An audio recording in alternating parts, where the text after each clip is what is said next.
नमस्कार साथियों। आज हम लोग एक ऐसे विषय पे बात करेंगे जिसमें कि प्राय थोड़ा सा हम लोगों को कंफ्यूजन रहता है और वो है इलेक्टर एंड वोटर, निर्वाचक और मतदाता। प्राय हम लोग इन शब्दों का समानार्थी के रूप में प्रयोग करते रहते हैं, चूंकि अपने देश में कहीं न कहीं चुनाव चलते रहते हैं, राष्ट्रीय स्तर पर, राज्य के स्तर पर, विधानसभाओं में, महापालिकाओं में, नगर पालिकाओं में, पंचायतों में और नाना प्रकार के चुनाव चलते रहते हैं। और जब भी चुनाव चलते रहते हैं तो वोटर शब्द का प्रयोग बहुत होता है, मतदाता शब्द का प्रयोग बहुत होता है। लेकिन इलेक्शन कमीशन 2 प्रकार के टर्म्स को यूज़ करता है और हम लोग उन दोनों टर्मों को समानार्थी के रूप में यूज़ करते हैं। और वो है निर्वाचक और मतदाता, अर्थात इलेक्टर और वोटर। इलेक्टर के लिए हम निर्वाचक शब्द का प्रयोग करते हैं और वोटर के लिए हम मतदाता का शब्द का प्रयोग करते हैं। और अक्सर हम में से बहुत कम लोगों को इस बात का एहसास होता है कि ये दोनों शब्द वास्तव में समानार्थी हैं और हम इन समानार्थी के रूप में ही इसका प्रयोग करते हैं। लेकिन शायद अगर हम गहराई से जाएं और इलेक्शन कमीशन के इस शब्दावली को समझने का प्रयास करें तो हमें लगेगा इलेक्शन कमीशन इलेक्टर और वोटर में डिस्टिंक्शन मेंटेन करता है। वो इन दोनों टर्म्स को एक टर्म के रूप में नहीं, एक शब्द के रूप में नहीं, एक अर्थ के रूप में नहीं, एक भाव में नहीं, बल्कि अलग-अलग भावों में अलग-अलग प्रयोग करते हैं। तो आइए आज देखते हैं कि इलेक्शन कमीशन के द्वारा इलेक्टर और वोटर में क्या डिस्टिंक्शन मेंटेन किया जाता है और हमारी इससे क्या समझ बढ़ती है एक छात्र के रूप में। आपने देखा होगा कि इलेक्शन के समय में एक बहुत बड़ा कौतूहल का विषय रहता है कि मतदान का प्रतिशत क्या रहा है और पूरे अखबारों में, टीवी चैनल्स में, हर जगह इस बात पर बड़ी चर्चा होती है कि इलेक्शन कमीशन ने इतने सारे प्रयास किए हैं, मतदान का प्रतिशत क्या रहा है। और मतदान के प्रतिशत के आधार पर बहुत सारे लोग कैलकुलेशन करते हैं कि उनको किस पार्टी की जीत होती हुई दिखाई दे रही है, कौन पार्टी आगे चल रही है, कौन पार्टी पीछे चल रही है। मतदान प्रतिशत के आधार पे अक्सर लोग कहा करते हैं कि अगर मतदान प्रतिशत कम है तो इनकम्बेंट गवर्नमेंट अर्थात जो सत्तारूढ़ दल है उसके लिए चुनौती होती है। लेकिन ये कोई वैज्ञानिक आंकड़ा नहीं है। कभी-कभी मतदान प्रतिशत बढ़ा है और सरकारें जीती हैं, कभी-कभी मतदान प्रतिशत घटा है और सरकारें जीती हैं। तो कोई वस्तुनिष्ठ पैमाना नहीं है जो ये बताए कि मतदान प्रतिशत घटने से या मतदान प्रतिशत बढ़ने से किसको अंतिम रूप से लाभ होता है। लेकिन ये चर्चा का विषय पब्लिक डोमेन में रहता है और हम विद्यार्थियों के लिए तो ये बड़ा ही आनंद का विषय रहता है कि हम लोग अपने-अपने गणित, अपने-अपने आकलन करते रहते हैं। तो आज इस डिस्टिंक्शन को समझते हैं। देखिए, एक मौलिक बात तो हमें ये समझनी है कि जब हम चुनावों की बात करते हैं, तो चुनावों के समय एक बहुत इम्पोर्टेंट चीज़ होती है जिसको कि हम प्राय निर्वाचक सूची कहते हैं, मतदाता सूची कहते हैं, वोटर्स लिस्ट कहते हैं। उससे हम सभी लोग वाकिफ़ हैं कि उस वोटर्स लिस्ट में क्या होता है। उस वोटर्स लिस्ट में उस निर्वाचन क्षेत्र के सभी लोगों के जो वैध होते हैं, जो एलिजिबल वोटर्स होते हैं, उन सब के नाम होते हैं। तो इलेक्शन कमीशन अपने वोटर्स लिस्ट में जिनको भी शरीक करता है, जिनको भी सम्मिलित करता है, जिन लोगों के भी इलेक्टोरल लिस्ट में नाम होते हैं, तो इलेक्टोरल लिस्ट में जिनके भी नाम होते हैं, उनको निर्वाचन आयोग इलेक्टर्स कहता है, उनको निर्वाचन आयोग निर्वाचक कहता है। और निर्वाचक का मतलब ये हुआ कि इलेक्टोरल लिस्ट में ये इतने लोग, उसकी संख्या दी हुई होती है इलेक्टोरल रोल में, अंत में संख्या दी हुई होती है कि उसमें कितने पुरुष हैं, कितने महिला हैं, कितने थर्ड जेंडर हैं और अंत में एक योग दिया रहता है कि टोटल जो है इसमें इतने इलेक्टर्स हैं, इतने निर्वाचक हैं इसमें। और हम ही लोग उसको मतदाता, निर्वाचक, वोटर इसी रूप में हम लोग प्रयोग कर देते हैं।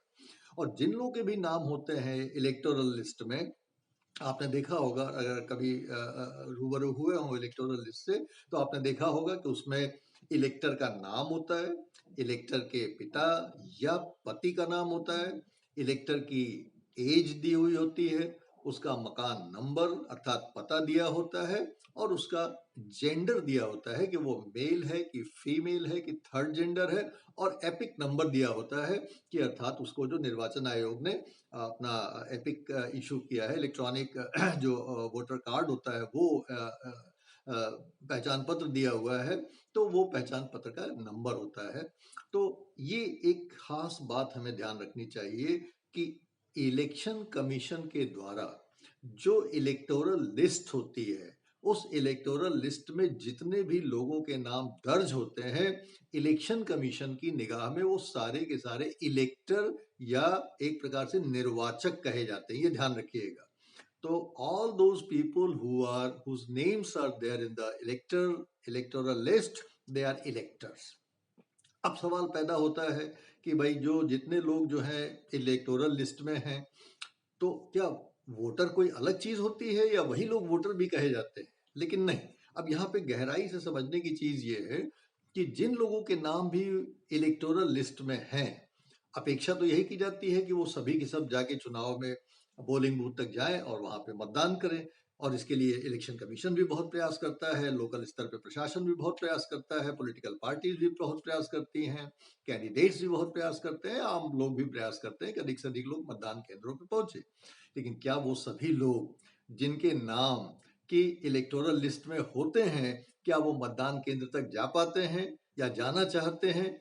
और क्या वो सभी लोग जाके मतदाता अपने वोट का प्रयोग करते हैं? आपने देखा होगा कि ऐसा नहीं होता है। और अक्सर ऐसा होता है कि हमको शाम को पता चलता है कि इस बूथ पर ये परसेंटेज रहा। अर्थात अगर आपसे कोई कहे कि हमारे बूथ पर 65% वोटिंग हुई है, तो इसका मतलब क्या हुआ? इसका मतलब ये हुआ कि अगर आपके मतदान क्षेत्र में, अगर आपके निर्वाचन क्षेत्र में 1000 लोगों के नाम मतदाता सूची में है, तो उसमें से केवल कितने लोग पहुंचे मतदान देने? 650 लोग मतदान देने पहुंचे। अर्थात उसमें 350 लोग मतदान देने नहीं गए। तो अब यहीं से डिस्टिंक्शन मेंटेन होता है कि इलेक्शन कमीशन के अनुसार जो लोग निर्वाचक तो हैं, अर्थात इलेक्टोरल लिस्ट में जिनका नाम तो है, लेकिन वो मतदान केंद्र तक गए और मतदान केंद्र पर जाके उन्होंने अपना मत प्रयोग किया, अर्थात मत दिया, वो क्या हो गए? मतदाता हो गए, क्योंकि उन्होंने अपना मत दे दिया। किसी न किसी ए बी सी डी जिस प्रत्याशी को भी उन्होंने, जिस पार्टी को भी चाहा, अपना मत दे दिया, लेकिन उन्होंने मत दिया। अब वो निर्वाचक से कन्वर्ट हो गए किसमें? मत देना। इसी की तो लड़ाई होती है। सारे प्रत्याशी यही कहते हैं भाई साहब आप हमको हमारा अपना मत हमको दीजिएगा, अमूल्य आपका मत है, हमें दीजिएगा। तो जो निर्वाचक अपना मत जाके दे देता है इलेक्शन कमीशन की निगाह में, वो निर्वाचक, उसको मतदाता कहा जाता है और उसी के आधार पे वोटिंग परसेंटेज डिसाइड होता है।